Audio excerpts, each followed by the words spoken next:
passe aux technologies des batteries chaudes, ce qui existe en ce moment dans le marché. Tout d'abord, on a les batteries chaudes à eau chaude. Alors, technologiquement parlant, voilà, c'est quoi les composants de la batterie chaude en vrai? En fait, c'est assez simple. C'est un réseau serpentin en tube de cuivre, voilà, ou par exemple, dans ce cas, c'est l'eau qui passe par exemple, à 80 degrés, ou ça peut être une autre température, ça tout dépend, et qui sort à une température inférieure. J'ai pris l'exemple de 60 degrés. Il y a tout un réseau d'aliettes, ici, comme c'est marqué ici. L'énergie que porte l'eau est récupérée par le serpentin de cuivre, par ces aliettes. Et donc, quand l'air par exemple passe par cette batterie chaude, il va récupérer l'énergie des aliettes ou du tube. Et, et normalement, il va récupérer de la chaleur de l'eau. Tac, tac, tac, tac. Donc ça c'est bon pour le côté technologie. Alors on passe au schéma de principe de la batterie chaude à eau chaude. Là on va regarder un peu c'est quoi l'utilité de la batterie de la 23 voies et commencer en fait du côté R, le débit reste toujours constant.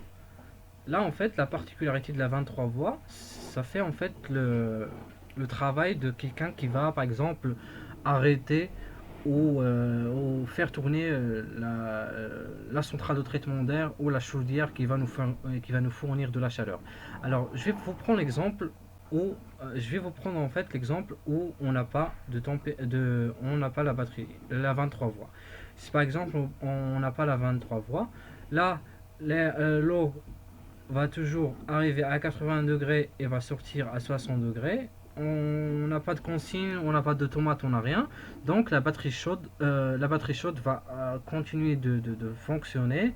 La chaudière va continuer aussi de produire de l'eau chaude et ça va pas s'arrêter. Même si par exemple on a déjà atteint nos objectifs de 20,5 degrés dans le local. Alors dans ce cas, ce qu'on fait, c'est qu'on on va installer une 23 voies qui est régulée. Dans le local, on va mettre un thermostat ou une sonde qui va mesurer la température.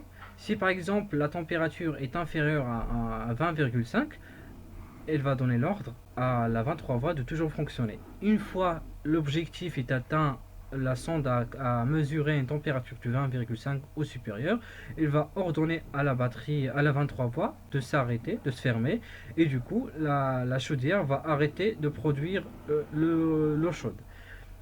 Ça peut aussi réguler le débit.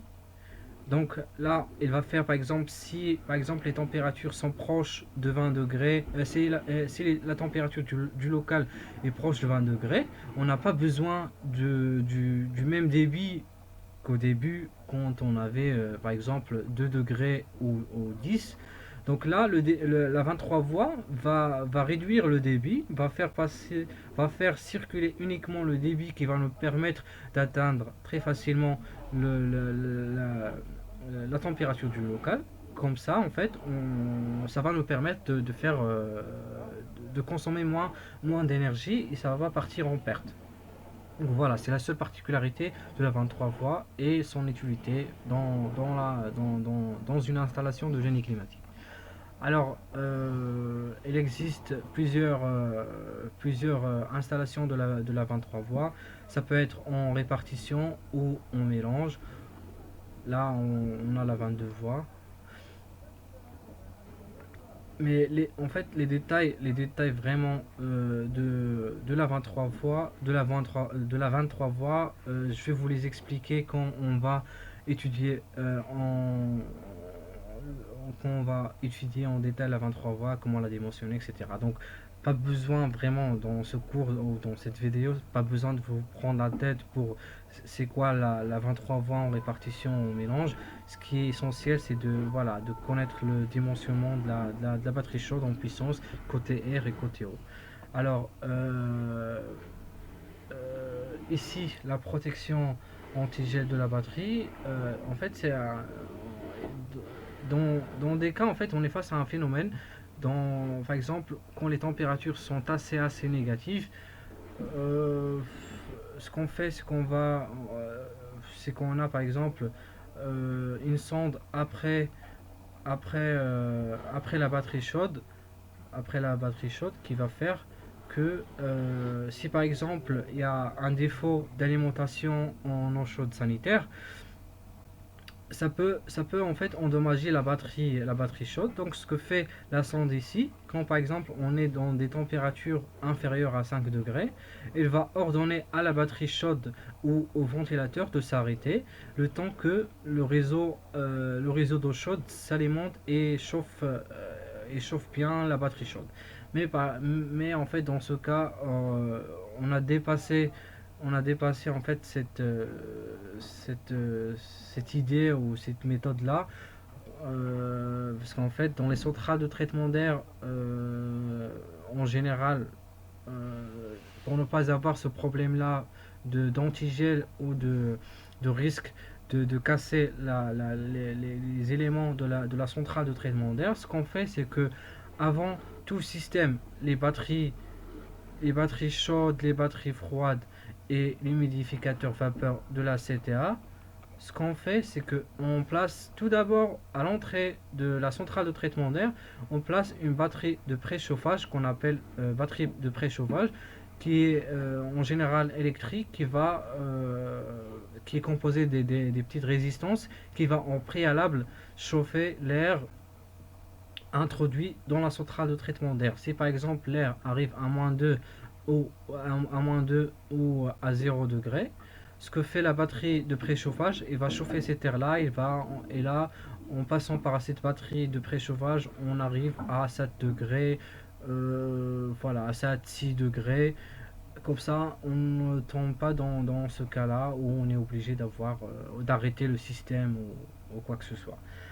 Alors, c'est le côté protection anti-gel de la batterie chaude. On a aussi les batteries chaudes à vapeur. Ça, je vous laisse le lire, voilà, pour info. Mais sinon, ce genre de batterie, voilà, on l'a dépassé parce que, voilà, on n'a plus en fait dans les bâtiments, on n'a plus l'apport de vapeur qui va permettre de chauffer le bâtiment. C'est plus soit eau chaude sanitaire, soit électrique. Donc on a un peu dépassé en fait l'apport par vapeur d'énergie. Mais ça reste un système qui a été efficace dans les temps où on a des centrales à vapeur, des générateurs de vapeur un peu dans le quartier qui va fournir toute l'énergie, ou par exemple dans un hôpital où on a une centrale de vapeur. Mais ce côté-là, on a dépassé un peu. Alors, voilà, en fait, les deux vraiment systèmes qu'il faut tenir, c'est la batterie électrique et la batterie eau. C'est les deux batteries qu'on trouve assez souvent, qui sont faciles à manipuler et faciles à installer. Pareil pour les batteries électriques, c'est un ensemble d'épingles à l'été qui contiennent des résistances. On sait très bien en fait que les résistances sont chauffées électriquement avec le courant. C'est Voilà, on a des résistances. Les résistances vont chauffer, l'air passe à travers cette partie-là et va récupérer l'énergie ou la chaleur des résistances. Pour des petites installations ou des petites puissances, on est souvent en alimentation électrique monophasée, et dans les cas où c'est des grands projets ou de grandes installations, on est en alimentation triphasée. Après ça, c'est en détail, c'est en fait sa régulation. Euh, voilà, je vais vous donner un petit détail, c'est en fait on connaît genre la puissance fournie par les résistances et par la sonde, on connaît en fait la consigne ou la température qu'on a envie d'obtenir. Ce qu'on fait, c'est qu'on va réduire le débit on va réduire le courant qui va alimenter ces résistances, ce qui fait que les résistances vont chauffer moins et ça fait des économies d'énergie. C'est un côté en fait automatisé de la batterie électrique. Alors, on est arrivé à la conclusion. J'espère que cette partie-là de la batterie chaude vous a bien été utile, vous a beaucoup aidé à comprendre la batterie chaude, l'évolution de l'air dans une batterie chaude et comment on fait en bureau d'études pour trouver les puissances de la batterie chaude. On est arrivé à la fin de cette partie-là. On se reverra très très prochainement pour étudier la batterie froide de la centrale de traitement d'air et je vous dis à très bientôt. Merci.